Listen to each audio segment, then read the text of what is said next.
আপনাদেরকে একটা কুইক একটা আপডেট দেওয়ার জন্য ভিডিওটা করা। সেটা হচ্ছে আমার একজন ক্লায়েন্ট একটা বাটন, আমরা ওয়েবসাইটে কাজ করতেছি, উনি আমাকে মেসেজ করলেন যে বাটনটাকে, এই যে একটা বাটন আপনারা দেখতে পাচ্ছেন, এই বাটনটাকে আমরা কিভাবে মানে কাস্টমার যাতে বুঝে যে এই বাটনটাতে ক্লিক করতে হবে, এটা কিভাবে ক্রেতাকে আরো ভালো করে বোঝানো যায়।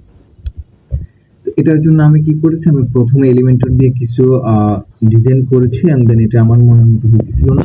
পরে আমি জেমিনিতে চলে গেলাম, জেমিনিতে গিয়ে আমি প্রথম তাকে প্রম্পট দিয়েছিলাম এবং আমার এলিমেন্টরের যে ডিজাইনটা ছিল সেটা তাকে দিয়েছিলাম।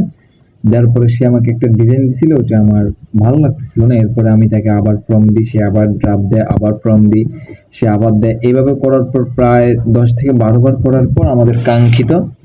এখানে আরেকটা বিষয় হচ্ছে, সে ডিজাইন করতেছে কিন্তু সে হচ্ছে আমি এরকম একটা আইকন চাচ্ছিলাম, সেই আইকনটা দিতে পারতেছিল না। পরে আমি কি করলাম, ফাউন্ডেশনের ওয়েবসাইট থেকে আমি এই আইকনটাকে কপি করলাম, কোডটা কপি করে আমি তাকে দিয়েছিলাম, বললাম যে এবার এই কোডটা তুমি ব্যবহার করো।